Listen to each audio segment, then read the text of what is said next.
उनने एक चीज कमाई थी, और वो जब छुट्टी आ जाया करते, जब उनका सामान पहुंच जाया था, वो जो है ना 10 घंटे पास घर पहुंचा करते, और 8 बजे वो उतरते थे। बूढ़ा भी होता, वो भी उनका हाथ में सामान नहीं छोड़ा, उनका बैग ने जो उनके सूटकेस ने ले लिया था, साहब आ गया। या कमाई करी उन्होंने, किसी की चाय भी नहीं पी, चाय तक भी किसी की नहीं पी। कोई भर्ती हो करवाना चाहे तो उसकी पूरी सेवा भाव था, अपने पास रोक के अपना रोटी खुआ कर उनके बालका ने भर्ती करवाया करते। ये उन्होंने कमाई की।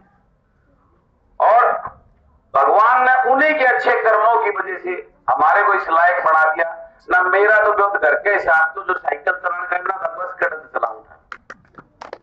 मैं ये मानता हूं कि वो उनकी जो रिटायरमेंट के बाद में छोटे से पैसे मिले थे, एक ट्रक से मैंने काम शुरू किया था, और ट्रक चला रात में मंडासा मार के रोड़ी धोया करता दिल्ली में, वहां से मैंने काम चालू करा था। और उनके जो अच्छे कर्म थे, भगवान ने उनको, मेरे पिताजी के साथ के जितने अधिकारी सबकी का शहरा में कोठी हुआ करती। महाराज जो मेरे दादा ने जो मकान बना के दिया था, मेरे बाबूजी ने वो दिया था, मेरे धोरई और कुछ नहीं है। तनखाम 5 भाई बहन से पढ़ा लिखा नंबर हमारे ब्याह शादियां मुझमें एडजस्ट कर दिए थे। तो कहने का मतलब है, मैं उस परिवार में जन्मा हूं जो एक एक तकलीफ को जानता हूं, और वहां से शुरू करके उस परमात्मा ने मेरे ऊपर एक कृपा की, जो ये लक्ष्मी का आशीर्वाद दिया, उसके साथ साथ ये जिम्मेवारी ला दी ये सब कर्म करने की। मेरा कहने का मतलब ये, तो उस कर्म की वजह से आज मैंने जो कमाई की है, महम के अंदर जब मैंने आज से 8 साल पहले जब मैंने वहां सेवा भाव से शुरू किया, अपना कार्यक्रम शुरू किया, उस टाइम 38% लड़कियां स्कूल के बाद हायर एजुकेशन करने के लिए जाती थी, मलिक साहब। और आज हरियाणा का नंबर 1 पे महम मेरा क्षेत्र है, वहां की 92% लड़कियां आज हायर एजुकेशन को लेती हैं। ये ऑफिशियली डेटा बता रहा हूं मैं आपको। वो जो मेरे को भगवान ने सद्बुद्धि, भगवान की कृपा से जो वो बसें चलाई थी, उस बसों में मेरे गांव की, जिस गांव में 5-5 लड़कियां, 7-7 लड़कियां कॉलेज में जाती थी, आज हर गांव से 80-80, 100-100 लड़कियां जो ना कॉलेज में पढ़ने के लिए जाती है। और ये मैं, मेरी अंतरात्मा से जो है ना, मुझे इस बात का बड़ा खुशी और गर्व है कि मैंने उस गरीब की बेटी को उसके सपने पूरे करने के लिए हायर एजुकेशन करवाने का काम मेरे माध्यम से हुआ। लेकिन मैं ये चाहता हूं, ये काम हरियाणा प्रदेश के 90 हलकों में क्यों नहीं है? जो बलराज कुंडू महम में कर सकता है, तो उचाना में क्यों नहीं हो सकता? ये आज जिस प्रकार का माहौल है, हम ग्रामीण अंचल में अपनी बेटी को 50% इसलिए नहीं आगे कॉलेज में भेजते कि आज का माहौल बहुत खराब है। गलत तो नहीं कहता, वह +2 में हो जाए, जब उसका देख कर को रिश्ता देख ला, बढ़िया पटा पीले हाथ करके, और अपनी जिम्मेवारी से फ्री हो जाऊं। जो करा ना, उसके सपने बेचारे के टूट के मन में रह जाते हैं। तो जब तक ये व्यवस्था परिवर्तन नहीं होगी, मैं आपसे पूछना चाहता हूं, आज जिस हल्के में मैं खड़ा हूं, इस हल्के का आपका जो प्रतिनिधि लगभग पिछले 40 सालों से सत्ता में रहा है कि नहीं? लेकिन क्या विशेष है आपके हल्के में, आप खुद जानते हैं। उनके साथ मेरे पर्सनली व्यक्तिगत संबंध है, लेकिन इसका मतलब ये नहीं मेरे को सच्ची बात होगी वो आपके बीच में नहीं कहूंगा। आज हरियाणा प्रदेश में क्या हो रहा है? आज हरियाणा प्रदेश में 5-6 परिवारों का मठाधीश, उनके वो राज घराने रजवाने बन गए हैं, उनके इर्द गिर्द पूरे प्रदेश की जो है ना राजनीति घूमती। मैं आपसे पूछना चाहता हूं, आप ये उचाना, क्या उचाना के हर गांव में आपके पास पढ़े लिखे सामर्थ्य और ऐसे ऊर्जावान बुद्धिजीवी युवा साथी या बुद्धिजीवी लोग नहीं है क्या? हैं? उनको तराश के और ढूंढने की जरूरत है। आज आपने जो है ना अपना जो नेता प्रतिनिधि चुन गया है, क्या दिया आपको?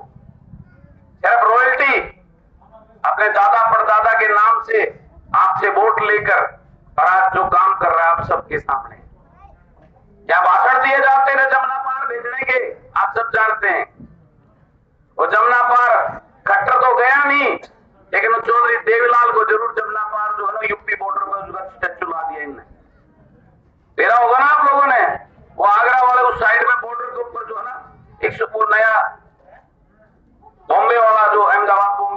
हाईवे निकला, उसके ऊपर वहां पर स्टैचू लगा है चौधरी देवलाल। तो ये सब आपको जानना पहचानना होगा। जिस प्रकार से ये रजवाड़े राजघराने कब तक इनको रॉयल्टी देकर प्रदेश को लूटने के लिए आप इसी प्रकार से वोट देते रहोगे। ये 5 रजवाड़े हैं, कोई छोटू राम के नाम से वोट ले रहा है, कोई देवीलाल के नाम से ले रहा है, कोई भजनलाल के नाम से, कोई बंसीलाल के नाम से, और कोई राव साहब के नाम से। मैं खुले में नाम लेता हूं, मैं डरता नहीं हूं किसी से, क्योंकि मैं आप सबको जगाना चाहता हूं, मैं युवाओं को कहना चाहता हूं। आज युवाओं से मैं एक सवाल पूछना चाहता हूं कि आप लोग उस और स्टूडेंट ऑर्गेनाइजेशन से जुड़े हुए जिसका मास्टर जी कदे कॉलेज के दर्शन भी नहीं करे, कितना बड़ा दुर्भाग्य है। एक MA, MPhil, BEd, MA, PhD करने वाले बच्चे उस अनपढ़ गवार को जो ना उसके जिंदाबाद के नारे लेकर यूनिवर्सिटियों में लेके जाते हैं, इससे बड़ा दुर्भाग्य क्या हो सकता है हमारे लिए। आज जब उनके सत्ता में बैठे हैं, जब युवा उनके पास नौकरी उनके पास देने को है नहीं, जब काम मांगने जाते हैं तो वो जो कहते हैं हमारे को पार्टी फंड में चाहिए 8-8, 10-10%। बताओ भाई, युवा साथी खड़े हो, तुमने बहुत जय बोली उन लोगों की, गलत कह रहा हूं क्या? कब जागोगे आप लोग? मैं आज आपके पास इसलिए खड़ा हूं कि मैं इस प्रदेश के युवा को जगाने के लिए निकला हूं। मेरे को सरकार ने बहुत सारा जो है ना, मैंने कभी थाने कचहरी का वो नहीं किया था, आज जो 18 FIR मेरे ऊपर है, सिर्फ आवाज उठाने के नाम पर, इस प्रदेश के साथ लोगों की आवाज उठाने के नाम पर, विधानसभा में सच्चाई बोलने के नाम पर। मेरा यही कसूर है ना कि मैं आपको गरीब की, किसान की, मजदूर की, छोटे कर्मचारी की, व्यापारी की आवाज विधानसभा में उठाकर इस सरकार के सामने सवाल खड़े करता हूं। उसकी ये है कि आपके लिए करता हूं, तो मैं आपसे पूछता हूं ये सवाल कि आप कब जागोगे? कब तक आप यही गुलामी की तरह इन लोगों के रजवाड़े, इन लोगों के घरों को खड़े करने पड़ेंगे, करते रहोगे? आज आपकी वोट लेकर कि आपकी रॉयल्टी के नाम पर, अपने दादा परदादा के नाम पर कई हजार करोड़ रुपए की संपत्ति जो है इकट्ठी करे बैठे देश और विदेश में, हजार करोड़ के घरों में रहते हैं आपके राजकुमार।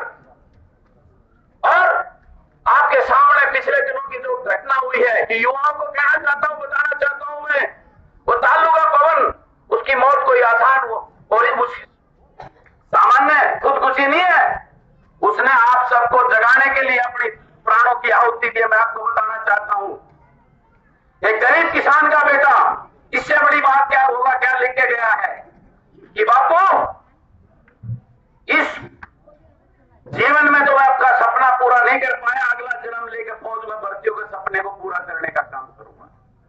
ये बहुत सोचने की बात है। और आपका राजकुमार उप मुख्यमंत्री जी कहता है वो गरीब और वो कमजोर था, उसमें लड़ने की क्षमता नहीं थी। मैं पूछना चाहता हूं, कितनी नौकरियां दी आपने जो उसको कमजोर और वो लाचार बताने का काम कर रहे हो? आप तो घरों में राजकुमार जिस दिन पैदा होते हो उधर मुख्यमंत्री और मंत्री बनकर पैदा होते हो। आपके माँ बाप कहते हैं ये प्रदेश का आगे मुख्यमंत्री बनेगा, MLA बनेगा, लेकिन गरीब किसान का बेटा जो घर में पैदा होता है तो वो जो बड़ा होता है तो सपना लेता है गांव में किसी फौजी को देख के मैं बड़ा होकर फौजी बनूंगा, उसी अरमानों के साथ जीता और उसी अरमानों के साथ, उसी सोच के साथ बड़ा होता है। उसका वो फौजी बनने का अरमान उस मुख्यमंत्री के सपने से कई गुना बड़ा होता है। इस बात को मैं आपको बताना चाहता हूं। और वो उस फौजी पवन ने जो आत्महत्या की है, वो आप सबको जगाने के लिए कहां जी रहे, हम किसकी गुलामी कर रहे हैं? इन राजाओं की, ये सोने चांदी की चम्मचों में दूध पीट कर पैदा होते हैं उन राजघरानों में, और हमारे ऊपर हमारा शोषण करके हमारे को किस तरह के हाल में उन्होंने बना दिया है, ये जगाने के लिए आपको बताना चाहता हूं। आपको जागना होगा। अरे चंद राजघरानों को इनको बंद करके, इनकी लूट की दुकान बंद करके, जब तक ग्रामीण अंचल के किसी बेटे को, किसान के बेटे को, जिसको उस खुशबू को, मिट्टी की खुशबू आप बताओ, गांव के सरकारी स्कूल में पढ़ने का, गांव की तकलीफों को जिसको पहचान हो, जब तक वो विधानसभा और लोकसभा में आप नहीं भेजोगे आपका भला नहीं हो सकता। ये कहने के लिए आपके बीच में आया हूं मैं आज। क्या आप सहमत हो मेरी बात से? आज मैं आपके पास कोई वोट मांगने नहीं आया हूं। MLA महम वालों ने बना रहे कि एक में 2 पक्का और बना देंगे, और जिस दिन आया था उस दिन लोग थे भाई वो तो MLA ये बात चलाई है, MLA बढ़ते ही बंद कर देगा। लेकिन मैं एक अच्छी सोच और नीयत के साथ आया हूं। मैं को मेरे परिवार में तो किसी ने पंचायत मेंबर का चुनाव लड़ने की सोची भी नहीं थी। मेरे पिताजी जब रिटायरमेंट आए गांव में तो गांव वाले इकट्ठे हो गए, बोले भाई साहब सर्व समिति थे। मेरे पिताजी हाथ जोड़े खड़े हो गए, राम राम लाना तुमने अच्छे कौन लगता कि मैं तड़के साथ तुम राम राम करना घर आ जाओ। मैं तो वही सरपंच हूँ भाई, मैं जिधर जरूर तुमने ले चली और मैंने इस दलदल में ना सके हो। मैं तो उस परिवार से हूँ। कभी भी राजनीति का कभी उन्होंने गाली देते आदमी अगर जाके मिलोगे वो 90वें साल में है, गाली देंगे राजनीति लोगों को, ये चोर लुटेरे हैं। और मैंने जब राजनीति में तो मुझे भी बहुत अंग्रेजी फौजी आदमी वगैरह ब्लैडी फूल 2 पैसे कमा लिए, तेरा दिमाग खराब हो गया, राजनीति में जाना चाहता है गंदी जगह में। मैंने उनके सौगंध ली थी उनके उसको, बाबू दादी मैं आपकी कसम खाता हूं इस राजनीति में एक नई दिशा और एक नई दिशा देने का काम करूंगा और इसकी व्यवस्था परिवर्तन के लिए लड़ाई लड़ूंगा। कभी आपके नाम को झुकने नहीं दूंगा। कोई ये कह जय सिंह कुंडू का छोरा चोर और ऐसा निकला, इस बात का वादा करके जो है राजनीतिक में आया हूं। आज इस प्रदेश के युवाओं को, इस प्रदेश के गरीब किसान मजदूर को जगाने के लिए ये अलग जगाई हर एक नया। बहुत सारे कहे भाई घड़ाते चल रहा है, पार्टी फलाने ने बढ़ाई नहीं, झगड़े ने बढ़ाई थी। मैं इस पार्टियों को, इस मंच को वो लूट की दुकान बढ़ाने के लिए नहीं बढ़ रहा। मैं इस प्रदेश में अच्छे युवा, एनर्जेटिक, पढ़े लिखे, बुद्धिजीवी उन संस्थाओं को, उन लोगों को जोड़ने के लिए मैंने मंच बनाया है ताकि प्रदेश से राजघरानों की लूट की दुकान को बंद कर इस प्रदेश को बचाने का काम कर सकूं। तो मैं आज सबको आपको अपील करने है, आओ चले इस हरियाणा को बदलाव के लिए तरफ लेने के लिए मैं आपको अपील और निवेदन करने के लिए आपके बीच में आया हूं। अगर आपको लगता है मेरी बातों में आपको कुछ सच्चाई और मेरे युवा साथियों को लगता है कि आपका दर्द मेरे इस बाप के भाई के मन और आत्मा में बसता है, तो हाथ उठाकर मुझे इस बात के लिए आश्वस्त करो कि मैं सही हूं, गलत हूं।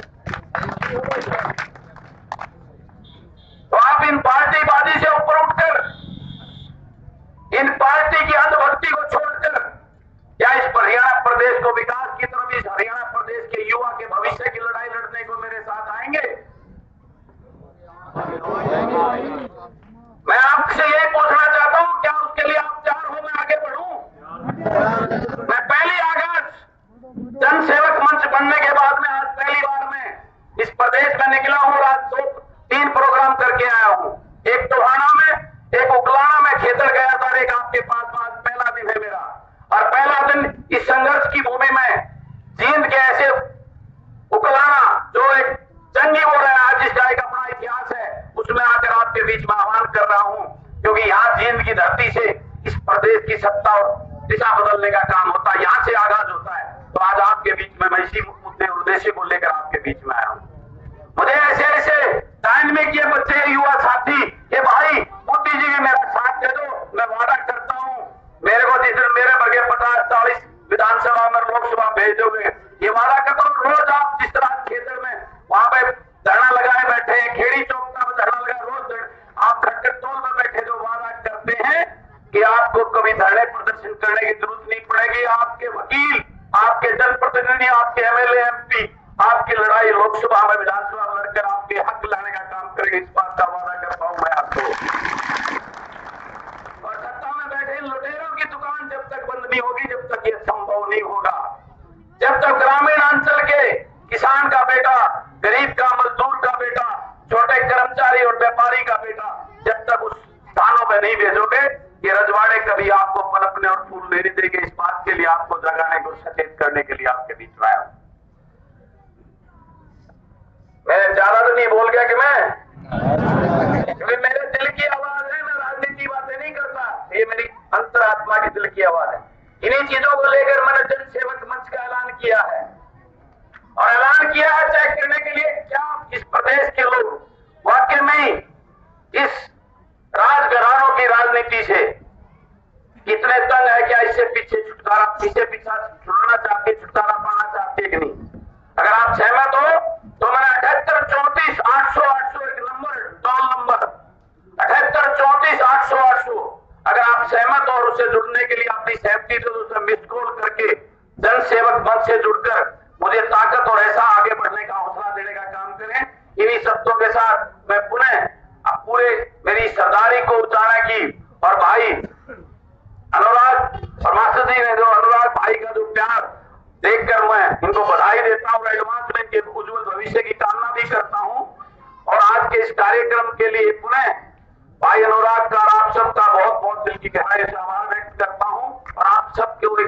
दे के जा रहा हूं। जो मैंने बात बोली है, युवाओं को खासकर इस बात की चिंता जरूर करना। ये 200-200 करोड़ की कलेक्शन आपके लिए करके अपने घरों को भरने का काम कर रहे हैं, देश और विदेश में अपनी संपत्तियां करने का काम कर रहे हैं। हजार करोड़ के घरों में रहते हैं, इनके घरों में 100 करोड़ की गाड़ियां खड़ी है, 10-10, 12-12, 8-8 करोड़ की गाड़ियां कहां से आ रही हैं? कौन सा बिजनेस है? जरा इस बात को चिंता करके अपने दिमाग से एक सवाल करना, सोच के देखना, इनका कौन से बिजनेस चलते हैं जिससे इतनी बड़ी बड़ी संपत्तियां। सब आपको इस प्रदेश को लूट के इन्होंने अर्जित की हुई संपत्तियां इनकी, इस बात के लिए आपको चिंता करनी है। क्या उससे आपको पीछा छुटाना है या इन्हीं की ऐसी गुलामी करके रहनी है? यही सवाल आपके बीच में मैं छोड़ के जा रहा हूं।